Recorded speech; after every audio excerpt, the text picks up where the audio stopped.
Hey everyone, it is day 2 and we are live from Aspire. I'm Veronica. I'm Andy. Howdy, I'm Dalton, and this is Logging into UKG, a Chicago Users Production, episode 2. The podcast by HCM admins for HCM admins. First try. I Nice. know, I nailed it. I love it. Oh boy, so day 2. How's everybody feeling? A bit A exhausted. little tired, but excited. I am, yeah. I'm getting my steps in for sure. You know, my legs don't hurt as much as they did last year, so I'm doing something right. Must be the shoes. Absolutely. Here we go. Ladies don't wear heels. I'm sorry, I had to No. tell them. I had to tell them. That is Comfortable fair. shoes everywhere to go. Whatever works. So, highlights from your day. First off, I want to start with last night. So the event last night, the welcome reception. Amazing. You thought it was, okay, listen, not knocking UKG, it was very different. Sure. I was expecting interactive, but what I thought was so cool was like the Cirque du Soleil type of acts and stuff like that. And I got to see, you know, a group that I actually follow on IG, which is Karen and Ricardo, the dancers. Phenomenal. So They it was were fantastic. it was very different, but I thought it was good. Yeah. Food was good per usual. Well, a big plus from last year's, last year's was very enjoyable, but waiting in line for the food last year took quite a while. Did it? Okay. And this year, you had so many different spots to get food, and you can get it quick, and it was good. And so, big plus in my books. All right. well, What was your favorite thing you ate last night? Poke bowl. Or the lobster ravioli. Yeah. Something in the water section, like that was spot on. I think we're kind of food spirits because that's the two things I was nobody wanted the poke bowl and I was like, this thing is phenomenal. And I do not like raw tuna. I was like, this thing is really good. I was like making people eat it. Just have a bite. Well, lobster ravioli was definitely for me. You know, definitely made the circuit around all the different elements. So Did it you? Worked Oh, out, yeah, worked same. out really well. I didn't try everything, but I did. So, okay, highlights. I Yeah. guess I should start with what he asked me. So far, you know, what's really been cool is, of course, you guys know, as we talked about yesterday, doing a lot of meetings. I got an awesome meeting with Jason Schumacher, who is over the product strategy for the new OneView. It was a really interesting conversation around what their plan is for the future, how they're going to take this workforce management, scheduling, and payroll, merging them together into this future of how we do work from a payroll perspective. Super interesting conversation. More to come from that. The other thing that I really enjoyed was Brene Brown, of course. Yeah. I mean, it was just, I mean, how could you not? If you follow her in any way and you're any kind of hippie like I am, you absolutely love the feel good, but also the kick me in the butt, because there was a lot of moments where it was real and raw, like we need to just do better as people. So I really enjoyed that. I really enjoyed the Brene Brown session. I had no idea who she was going into it. You didn't? No, Oh, wow. I mean, at first when you were really excited and talking about her, I was like, okay, it's someone from UKG that Veronica knows, because Veronica knows everybody. Everybody. And then they pull her out and I'm like, oh, no, not at all, completely different.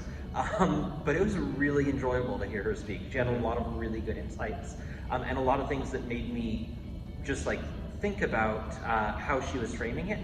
Some of the stuff I'm like, yes, I thought of that, and other things I'm like, normally that concept, I think about it from a completely different angle. So it was fun to have a different, almost camera view, if you will, to look into that. And it was interesting too with her that words are so important and language is so important. To see a person that is a really advocate for that type of communication, to be up there and just take a pause for a while and really digest what you're about to say, and for the audience that you're addressing there was, you know, you don't see that very often. No. It's you expect the individuals to act a certain way, to talk a certain way, and for someone to take the time to really think about what they're about to say to you is incredibly important. I mean, she was super real. I mean, obviously, let's be honest, she was cursing. And Love when you it. get I loved it, right? She's on stage. But the thing is, I knew the moment that I think the realization of her realness from what I've seen on TED Talks and in LinkedIn, and I follow her and read her books and things, when she said, turn the lights up. I want to see the people. Yeah. I want to see who I'm engaging with. That changed it for me, because it wasn't just an audience of random people. It was real people who were dealing with real things, and I want to connect with them, even from the stage to the audience. And I was happy to see that, because a lot of people would just keep going. Now, there is one thing. Please stop walking out on sessions. I must say that. Yeah. Veronica's pet peeve was, I was like, Renee's talking. What are you doing? Have a seat. Sit down. Sit down. I mean, we talk real here. I mean, these are HCM admins. These are our Aspire thing. But overall, I thought she was really good. Thought the session was great. I hope everyone felt as excited and learned something like we did. 100%. I went straight from that to my first hands-on learning session of this Aspire, which was a BI reporting. And this is my second Aspire, third if you go ahead and count the connections I went to. And there's just something really nice about the hands-on BI learning. Yeah. Even if it's something where I'm like, hey, this is a report that's so similar to one I already used. Yeah. There's always something in how they're building it or something in how they're phrasing it that's different from how I would do it that makes me stop and think and be like, hey, is this something that I can implement and use to better any existing reports? So I really enjoyed that. Good. Yeah, even from something that's the very simple reporting aspect of it, you get that nugget, or even it's a nice refresher as well to start to be a part of some of those sessions. I think what I like, I haven't done my hands-on yet, but I signed up for one, and although I've missed a lot, I won't miss that one, because one of the things I love walking away from, you can actually build reports real time. Yeah. I remember years ago, you just sit down, did you build something? Oh, I'm all, like, whenever they do it, I'm in my environment, Yes. building it in ours, and then I just say it as like, whatever they tell us to -aspire in the year, because then I have it right there, and it's in there, and I can reference it. That's smart. It's fun. You guys, that's a tip. So we weren't even talking tips yet, but he gave you one. If you're in a hands-on learning, do that. Go into your live environment, build it with your live data where you can, and do -Aspire 2023 if you're here with us this year. That's awesome Yeah, tip. especially since it's still fresh and you're doing it right then and there. Come Monday when you're back in your office being like, how did I do this? How did I build that? Now you have it. And it always, at least for me, means something more when I'm seeing it with our data. Yeah. Like, seeing it with test data is nice, but there's always that question of, is it working the way it should? Because I don't know the test data to validate it. Correct. Whereas when I see it live with ours, I'm know like, it. I see that it's doing exactly what it should. Or I look at it and I go, this isn't doing what they're saying. What am I missing? Yeah. Yeah, Very good point. I like that. Good tip. We weren't expecting one, but you gave us one anyway. There you go. Yeah, I like that. It was a good one. Awesome. I really enjoyed I went to the roadmap and the vision session Yeah, today. how was that today? It's very interesting. So, no, there's a lot of really great stuff coming on up. The Bright is obviously a hot topic right now that everybody's really excited about. You can definitely feel that there is a buzz and an energy about it. But one of the interesting questions that came out of my session was someone posted up, so what's the difference between Xander and Bright? Good question. What did It they was say? a very good question, and for the most part, to kind of make a long story short, it's basically just the evolution of AI and the change in the algorithms and just the nuts and bolts that go into it. So it's constantly evolving, constantly growing, and more and more applicable to what is on the roadmap here. So is Xander any of the foundation of Bright? Do they allude to that? They didn't really allude to it, but that was kind of a takeaway that I had. It was that it was just kind of more of an evolution. Of AI and the AI technology being used by the organization. Oh, okay. I mean, that begs the question. I wonder what happened to it, right? Is it still there? Is it still powered the engine? But I guess more to come on what they're doing with that. It's great to see, and even during going back to day one when they talked about, we haven't been, I think it was Chris Stout who said we haven't been in AI, right? But I remember when we've kind of always, we've been in AI for quite some time now. Yeah. What level, what version, and how much we do, it's come a long way. It's always been there. It's just at what level and what usage, for sure. And sort of to tie back to something I'd mentioned yesterday within the UKG user experience room, some of the stuff that they're looking at there is feedback on how people perceive AI and how there's even some demos there to see how Bright potentially might work with different modules that already exist so that you can look at it and give your thoughts and feedback. Yeah, have you been to that room? Not yet. I now want to plug that. Dalton has got me sucked in, and I've got my team sucked into that. It's good. It's the best. I gave a review. To me, it's the best addition to the conference. The best. A room full of just ideas. All you're doing is looking at different pieces and products and in concepts with the technology and providing feedback on various points or information. even something as simple as they have this card sorting exercise where you're essentially card sorting these pieces of paper to say, how would you categorize it? Like, right, most of them, in my mind, this is my view, doesn't mean everybody's the same, were like notifications or manager notifications. But something in that, they wanted to know the perception, like, how's that going to impact the user experience? Something like that. And I was like, how do these correlate, these random pieces of paper? But when you start to think about it, it's like, oh, maybe these are manager tasks and these are people tasks. But I like that they really dedicated to and the room to just what do we think? How do we see this? And I asked the question of what are they going to do with the data? And she mentioned that the goal of the team is to go back, take their feedback and their learnings, give it to product, and say, you know, here are all the varying or commonalities that we've seen in terms of what people think, and how does that impact or inform the product roadmap. Right. And some of the interactions that you have in there are, you know, pretty standalone, where you're looking at something and you might write something on a post-it, put it there, or put a sticker to like upvote something. But then the task that you went ahead and described, once you go ahead and sort it out, they take a picture of it so they have it for reference. But they'll also go ahead and talk to you and be like, now, why did you put it like this? So they have that information within their own minds. When they look back at the picture, they can be like, oh yeah, I can remember talking to Veronica about this. And although she's labeled the categories here, this was sort of the thought behind those labeling and how she broke it out. It's a really fun interactive experience. And we'll see if we can drag You gotta it. go. Are you sold me on it? I'm going. You gotta go. tomorrow. I mean, going I'm tomorrow. going back, and there's something new every day. Okay. So they don't just, it's not the same room with the same topics. Like midway through the day, they change topics and areas. Now, some they said they're gonna bring back because they want more insight. Yeah. But depending on how much insight they've gathered on day 1 and 2, they'll remove it and put something different. But they've already said, we're removing this, this, this, this, and this, and we're gonna put new stuff. I'm like, oh, what's coming back? Like, what are we gonna do tomorrow? So that'll be really cool. So awesome. I like it. All right. So getting back to Brene Brown, the one question that I want to pose to the group here is, I jotted down some notes as she was speaking, and obviously, once again, very inspirational and thought-provoking. So the one question that I written down is, who do you feel like your authentic self is? Okay, Dalton. you go Dalton, first. why don't we start with you? Yeah, you go first. You go first. I can All right, so I'm going to go ahead and take a tip from Brene Brown, and I'm going to pause for a moment. Yeah. Oh, and we I think should we should all do that. Just take a moment. She sat there for a while though. There was one moment I was like, did she fall asleep? But I realized that She got it. She did. She was going.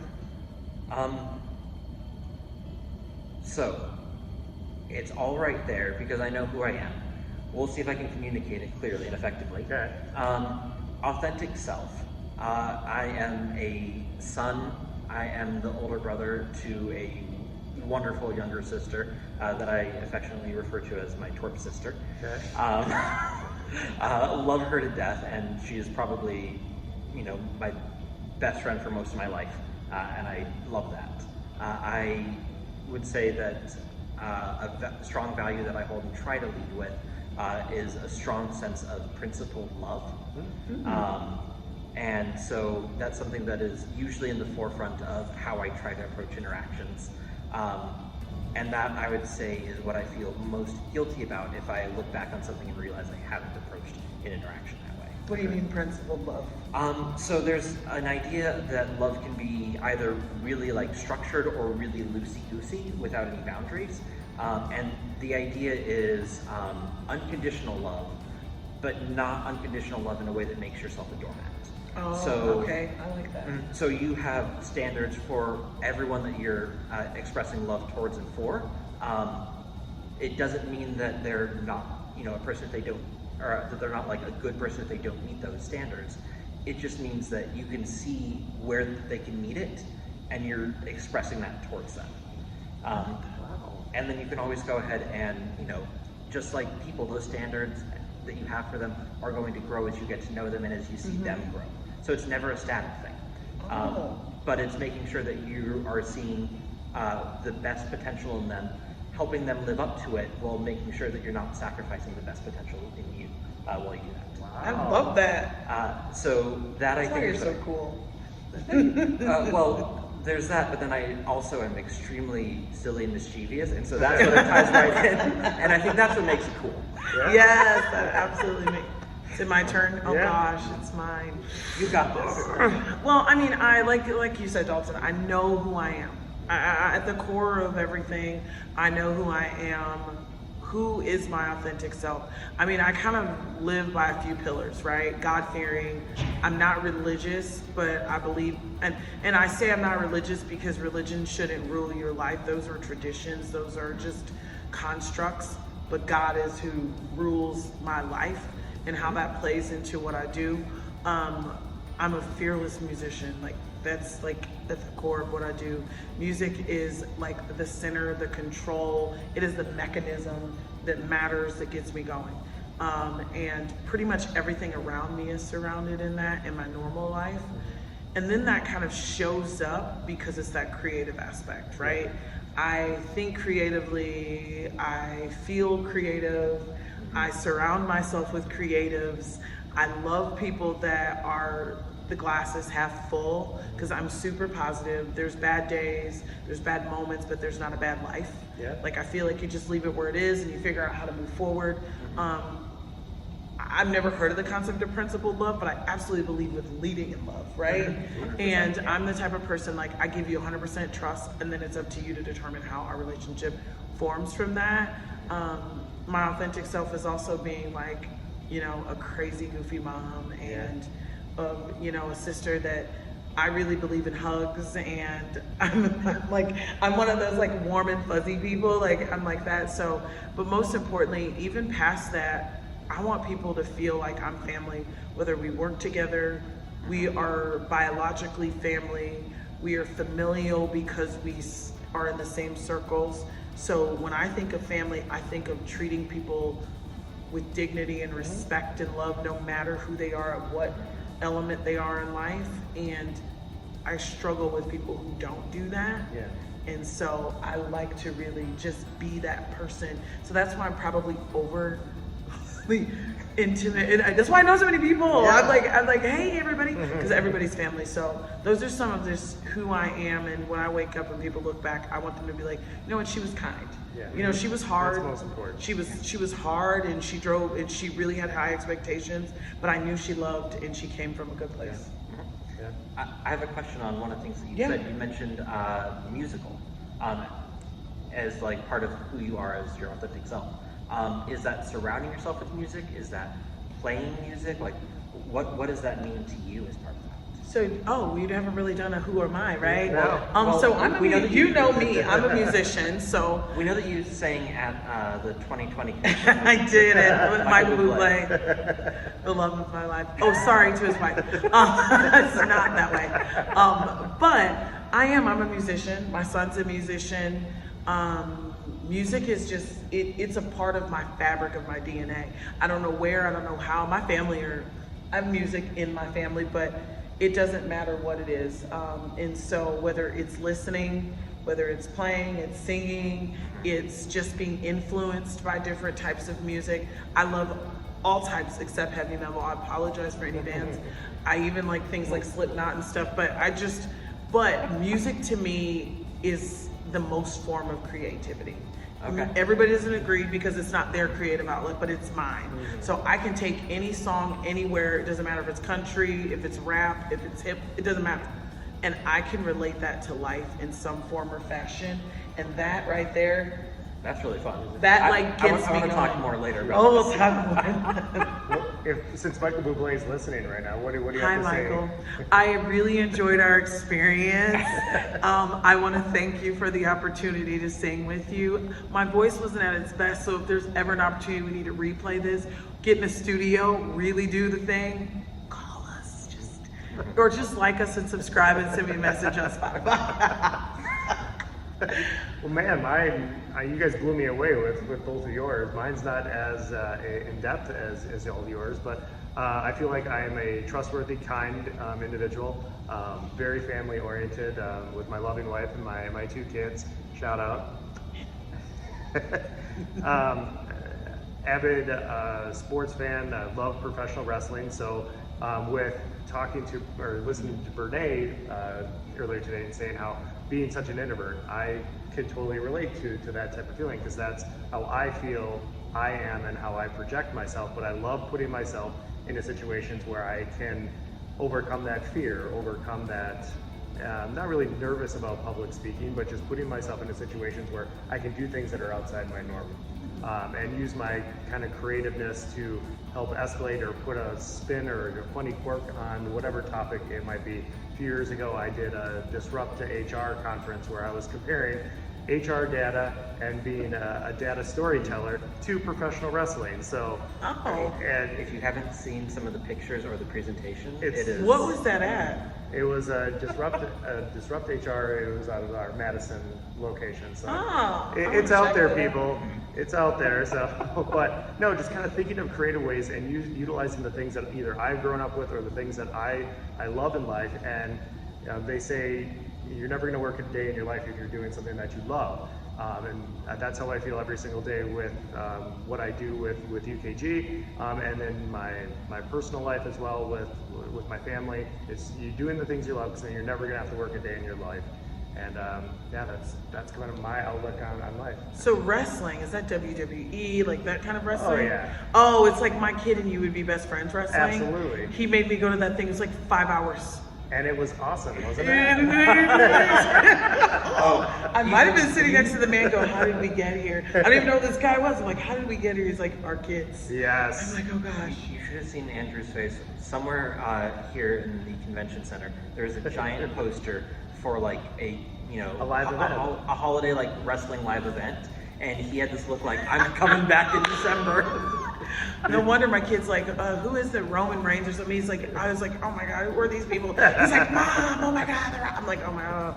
You guys would have a fantastic conversation about wrestling. Love it. I did not, and you're an avid sports fan. Yeah. What type of sports are you really into? All kinds, but mostly focus on a lot of what my son does. So a lot of hockey, a lot of soccer. Obviously the Green Bay Packers, go Pack Go, and Wisconsin Badgers, and anything really. But yeah, I love that. So, listening to both of you, I would love to throw a small addendum because I realized I didn't pause long enough. You didn't pause. Oh. And that is, I realized that I went ahead and I started off with my authentic self on some of my relationships, and then I got really excited to talk about principled love. And I forgot to go ahead and mention that one of the things that I really hold deeply in for my relationships is that I am a husband to a fantastic wife. I had mentioned that my sister has been one of my best friends for all my life, and my wife has been my other best friend pretty much since we started dating. And I have 2 wonderful cats that I like to consider myself. There you go. He's a cat dad, everyone. Yeah. He's a cat dad. So I love that. I would be very amiss if I didn't go ahead and put that in. Please don't be amiss. I am the single one of the group. I'm a widow, but that's okay. Don't be sad. Anybody out here, catch my other podcast that talks about being a widow.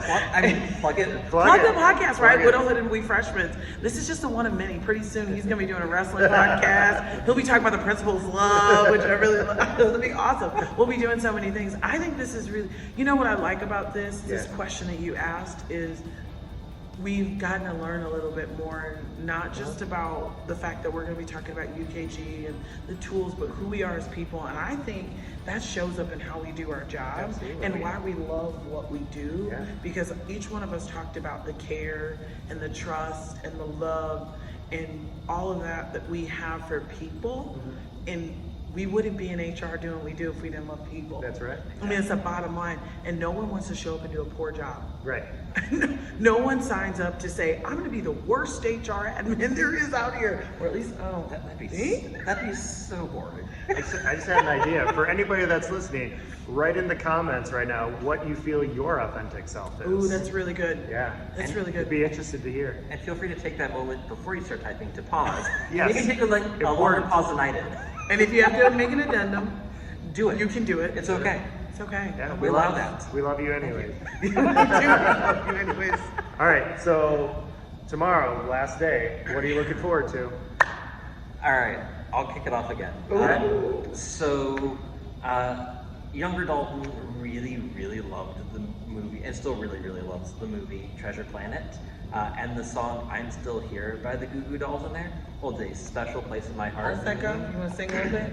No, because no one wants to hear me sing. And Michael Bublé is listening. I was Oh, just I no, No, I know it, but no one wants to hear that. Okay. okay, just checking. But because of that, I am very excited to see the Goo Goo Dolls.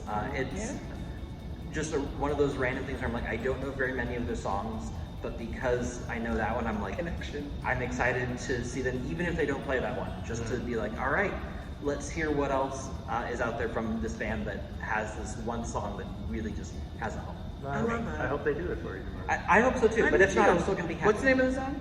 I'm still here. Maybe we can pull a plug in, right? Yeah. And ask somebody to do Yeah, it. that'd be Sneak fun. it in there. Can you get this in the set list, please? Yeah. Oh, Just for Dalton. Just watch me cry in the back of the do. Where's Dalton? We're Pull the so tissues worried. out of my back. It's so done. Oh my gosh. What are we looking forward to? Tomorrow's the last day. Still got some great sessions. I'm always looking forward to the night event, really just the mingling and stuff. I've got a few other really good sessions. To be honest, we do a lot with other groups, and so we'll be meeting up with some of the other groups that we do some work with. We're excited to get with some of the executives from UKG, which will be fun and more importantly informative and strengthen relationships. I've been all about relationships, so I'm excited to do that.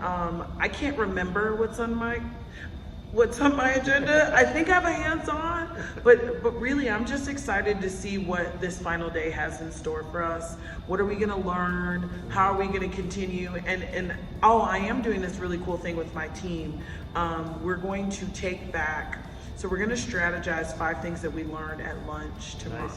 And then we're gonna kind of take that back. So we're gonna build the strategy plan around some things that we can impact our businesses on very quickly within a short period of time. So I always like to kind of do a recap because it's fresh. Like you said, if it's fresh in your mind, you can quickly do it. So that's one of the things I'm interested to hear. How does their experience? What are other people getting from it? That's a nice tip to take back with you to do with your teams. And if you're not with your team, think about when you go in these sessions, not just, ooh, this thing has been plaguing me, but if there's something you hear that may be great, write down some strategy, and maybe it's today, tomorrow, and in the future. And when I say today, it doesn't mean literally today. Maybe it's next month, next year, next week, or some mortal timeline that kind of gives you something to look forward to on when you can make some impactful change. And if you don't do this is something that we always do. We always do like a presentation to read out to the business. A lot of businesses don't, but number one, I think that builds a forum for you to your business to continue to support you to go, number one. Number two, it also kind of forces you to put some action behind what you learned. And number three, it also hopefully builds some champions for change in your business, and they want to learn what you learned, and you're not the only one doing it, especially if you're by yourself. We do something similar to that where there's a small little just like, hey, this is what I learned, what I found exciting to our team as a whole. But then we go ahead and schedule follow-ups with very specific teams to be like, hey, this is something we learned, or here's a partner that we connected with that you might want. And then we have those individual breakouts with those teams to see what their level of interest is for either connecting with that new partner or leveling up how they're using the system. Awesome. For me, it's going to be just meeting with all the user groups tomorrow morning, getting to know some of the names and the faces of people that we see on our regular webinars for the Chicago users group as well. Same as you, I know I have sessions tomorrow, but they're But and then hitting up the expo again. It seems like every single time I go to the expo, I either learn something new, I meet somebody new, or make that connection that can help me, if not today, but when I get back on Monday. And just walking through there, it's just a breath of fresh air. It's hands-on knowledge, and it's stuff that you can take action on right here, right now. That anybody that I meet, whether it's in the hallways or at lunch, I always recommend checking out the expo because you're going to learn so much, and you can start doing it right now. You don't have to wait for the most part. So good advice. Yep. So I think we did it. I mean, this is day 2. Day 2. That was a good wrap up. Day 2, one more to episode go. 2. One more to go. One more to go. It's exciting. Thank you everybody for listening. But before we go, we appreciate everybody that's listening right now, and everybody that we've met, and that have downloaded the podcast here, make sure to like and follow us, because tomorrow we might have a special guest. Our first special guest. Our first special guest for a brand new And podcast. this is a legitimate special guest. Oh, it is. It's legitimate. It's too legit. To quit. So yes, be on the lookout for tomorrow's episode. Thank you so much for listening. Make sure to like us, follow us, and make sure to add your who your authentic self is to the comment section. Awesome. Yeah. All right. With that, we are the Chicago Users Group Productions logging out. Bye, everyone. Bye, all. Bye.